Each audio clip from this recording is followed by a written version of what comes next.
At the Catholic Multicultural Center, we work with individuals from diverse cultural, linguistic, and ethnic backgrounds.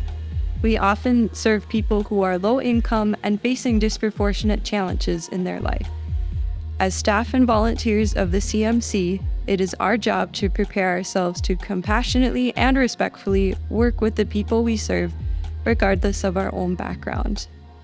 When we are working with individuals with a background different than our own, our lack of understanding may lead us to unintentionally cause offense or harm. Sometimes we must ask ourselves, how might the person I am working with see the situation differently than me, based on their own experiences? Or, how might my perspective obscure me from seeing the whole situation? While we can never fully understand everyone's cultures and experiences, we can educate ourselves, recognize our limits, and focus on being open-minded when we do make mistakes.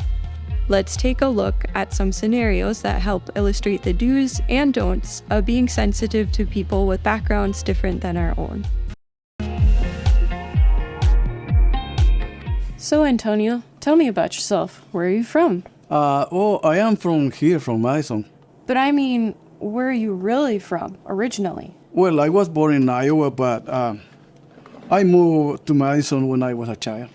But I mean, you don't look or talk like you're from the Midwest, so where are you really from?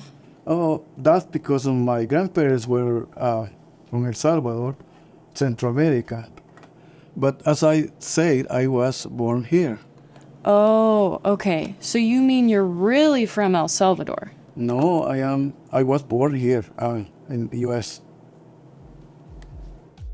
Sometimes we see someone who doesn't look like an Euro descendant, and we automatically assume they are an immigrant. Judging by appearance, we don't know whether a person is a recent immigrant, the child of immigrants, or their family immigrated many generations ago. A more respectful way to approach this subject would be to have a conversation about it after you have taken some time to develop a relationship with that person and to speak in terms of what is your heritage or ancestry, rather than where are you really from?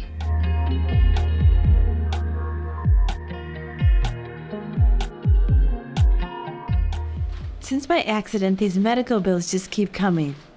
I don't know how to pay them off. I can't even afford to buy food anymore. And my car is in the shop, which is going to be another big bill. Thankfully, I found this food pantry at the CMC, and my neighbor lent me their car so I can get my groceries from the pantry to my home. Oh, I better go now. I'm about to get my food.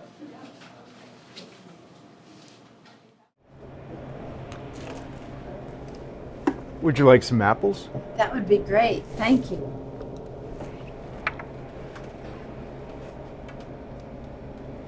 Thank you. So now that you've gone to the pantry, you can pull your car up to the garage and we'll load your stuff in.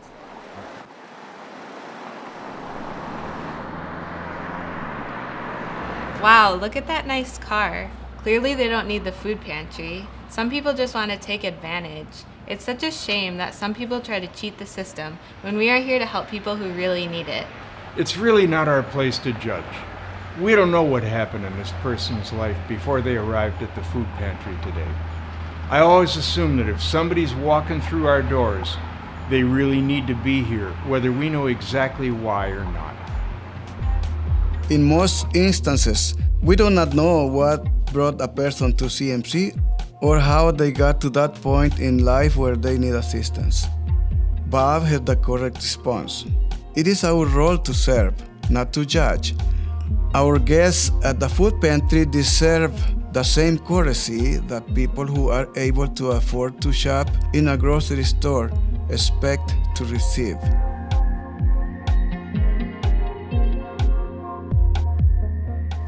Hello, welcome to today's meal. How's your day going today? How do you think it's going? I'm here waiting in line for this meal that doesn't even look that good. Can't you guys find someone to make better food than this? How rude. I can't believe that. Maybe if people don't appreciate what we're doing here, they shouldn't be allowed to come here. I can see how being spoken to like that would be upsetting. But we have to remember, we're here to serve. I happened to speak with her earlier this week. Turns out she's recently homeless. She was sleeping in her car that night. Can you imagine how you would feel if you were going through all that? We have to show compassion because we never know what people might be going through. And because we give our food freely without any expectations.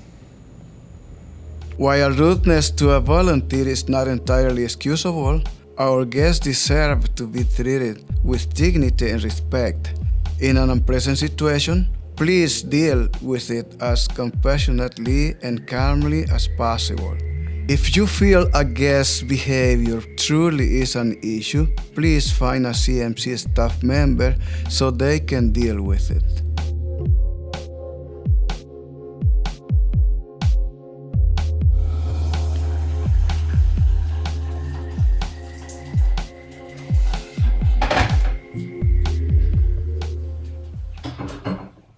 Hi, my name's Clara. I'm here to help cook the meal, and I'm excited to get started. What would you like me to do? Hi, Clara. Welcome. You need to speak with Tina right here. Oh, I'm looking for the meal program coordinator. Where can I find them? Hello. You must be the new volunteer today. My name is Tina. I'm the meal coordinator. Oh, I thought you were the cleaning person, but anyway, nice to meet you. I'm excited to get started. Cleaning lady. Come follow me, please. Sometimes we make negative assumptions based on the color of a person's skin, often without consciously realizing it. These assumptions can cause harm. It is okay to admit you made an assumption and apologize if appropriate. The new volunteer could have asked, "Who should I check in with?" rather than assuming the white volunteer was the staff member in charge. We recognize that the roles in these scenarios can be reversed. A volunteer might be the person on the receiving end of one of these negative interactions.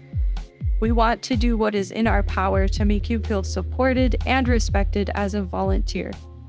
If you ever encounter a situation where you are harmed by unfair comments or judgment, please tell the volunteer coordinator, your supervisor, or another staff member that you feel comfortable talking with so we can address the situation. Now that we have seen a few examples of how our biases can unintentionally cause harm, here are some tips on what to do when you find yourself being told you have caused offense. Try not to become defensive if someone calls you out on behavior they find offensive. Accept the feedback. Thanking the person for telling you is a good way to do this. Acknowledge that what you said was harmful, even if you did not intend for it to be. Apologize immediately and as sincerely as possible. Do not blame the listener, such as, "I'm sorry you feel that way." If you do not understand why what you said was harmful, ask for clarification. Be respectful and listen with an open mind, and let the other party know you will use the feedback to help you grow and avoid the same errors in the future. Once we become more aware of our own perceptions, biases, and how our words and assumptions may impact others, we can better serve people with the dignity, respect, and cultural understanding they deserve. We all make mistakes, and that is okay. When we try better, we can do better. Thank you for taking the time to walk through this training. We hope these ideas will help you be more mindful and better prepared to work with CMC guests and make everyone's time at the CMC a positive and fulfilling experience.